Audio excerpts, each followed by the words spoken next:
Becoming a centurion in the Roman army was the most ambitious goal for any Roman soldier. But this rank wasn't for just anyone. To become a centurion, a soldier needed certain requirements and skills. Let's take a look at the 5 main requirements a soldier had to meet in order to rise to this position. First, literacy, the ability to read and write. The main barrier for most soldiers was something we consider basic today, the ability to read and write. This was what distinguished a mere warrior from a military manager, which is why this skill was so important.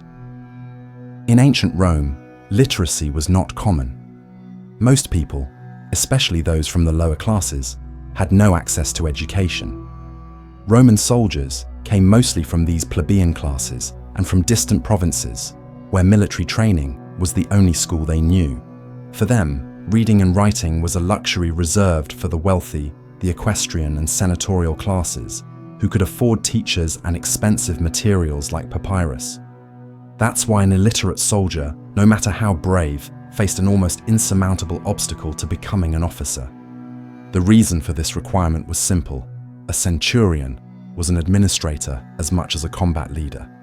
The sword was his tool in battle, but the pen was his tool in his daily duties. The Roman army was a massive, well-organized war machine, and its efficiency depended on an information and logistics system that functioned through written documents. It was the centurion's duty to keep meticulous records of his century, a unit of about 80 men. They recorded everything: how many soldiers were combat ready, who was sick or wounded, the number of casualties in battle, and troop morale. These reports were sent to senior officers such as tribunes and legates. A writing error or miscalculation could have serious consequences for an entire legion. The centurion was also responsible for ensuring his men were well equipped and fed. This meant he had to write detailed requisitions for new weapons, armor, food rations, and other supplies. He kept inventory records to know exactly what needed replacing. A centurion also acted as a judge within his unit, enforcing army laws and punishments. He needed to record breaches of discipline and, in some cases, even draft the procedures for more severe penalties. It was essential that he could read and understand written orders and military regulations in order to apply them correctly. Second, physical and combat aptitude. If literacy proved intelligence, physical fitness and fighting ability proved that a soldier could lead by example. Unlike officers from higher social classes who often stayed in the rear, the centurion was on the front line, at the very heart of battle. One of the physical requirements for becoming a centurion was size and strength. The Roman military historian, Flavius Vegetius, 4th century AD, wrote that a candidate for centurion should be chosen for his physical presence, strength, and endurance. This requirement was practical and had several reasons. Centurions often led their men on marches covering 30 kilometers per day, carrying up to 20 kilos of gear. In addition, as commander of his century, the centurion was at the forefront of battle, often on the front line to break the enemy's formation. They fought in intense hand-to-hand combat, where strength and stamina were vital to survive and inspire their men. Mastery of throwing weapons was another essential skill. A centurion needed not only to be an accurate thrower, but also to know how to use these weapons tactically. His mastery of the pilum was crucial for breaking enemy lines before the main clash. His skill in launching projectiles was a key factor in starting the battle with an advantage, disrupting enemy ranks and protecting his own men.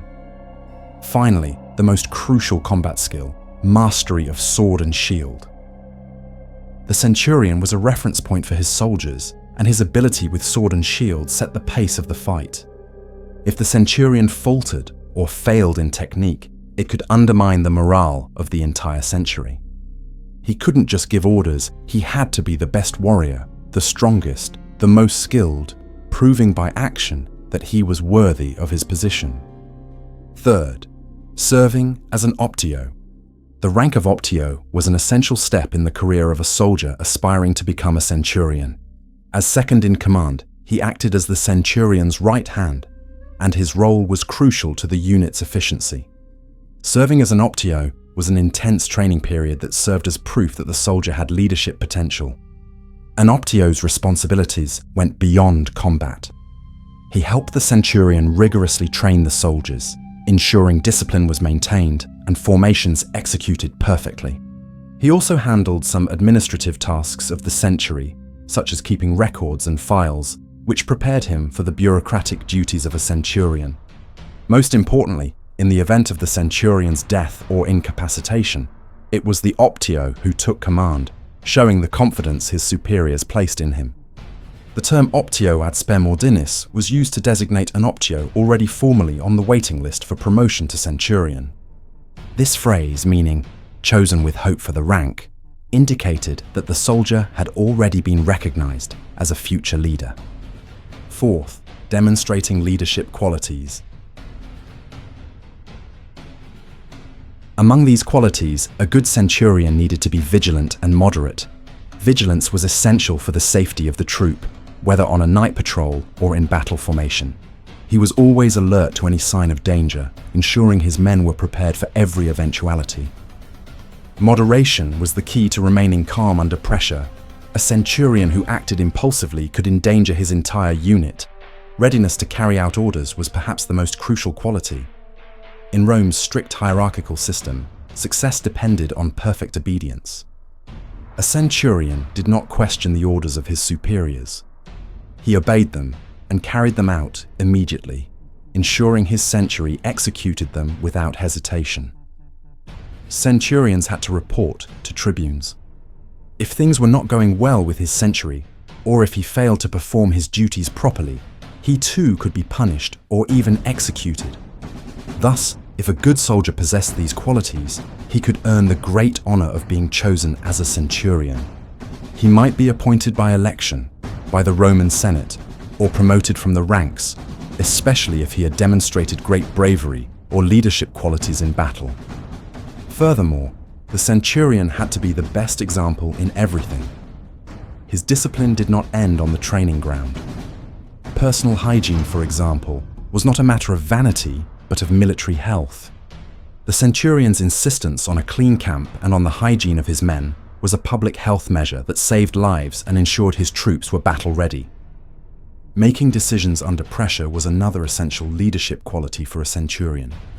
If generals created the strategy, it was the centurions who handled tactics in real time. In the chaos of battle, he could not wait for an order from a tribune. The centurion had to make split-second decisions under pressure. He might have to decide whether to reinforce a breaking line, divert part of his century to counter a surprise flank attack, or push forward to exploit a breach in the enemy formation. His ability to think quickly and act decisively was what ensured the survival and victory of his unit. Fifth, having the recommendation of an influential commander. Talent and courage alone were not enough to reach the top of the military career. One of the most crucial requirements for a centurion was the recommendation of an influential commander. Roman society was built on a network of dependence and loyalty called patronage. A patron, the powerful, granted favors, protection, and opportunities to a client, the less powerful, who in return offered services and loyal support. This system was the backbone of how promotions and career advancement worked. A commander, such as a general or legate, was the patron of his soldiers. A soldier's loyalty was rewarded with recognition, and for the most talented, with a chance to rise in rank. In some cases, centurions could even be appointed directly by the emperor himself, and it didn't stop there. Besides earning a salary 4 times greater than that of a regular soldier, if he performed well as a centurion throughout his career, he could rise even higher in the hierarchy. Although most centurions held that position for life, starting in the 1st century, it became possible for senior centurions to rise further, becoming tribunes, prefects, and even members of the Senate. The perfect example of this was Maximinus Thrax, who was a centurion during Emperor Caracalla's reign and, after a few years, having won the respect and admiration of all the legions, eventually became emperor himself after the death of Alexander Severus. But tell me in the comments, Which of these requirements do you think would be the hardest for a soldier to meet in order to become a centurion? And if you liked the video, leave your like and subscribe to our channel. See you in the next video.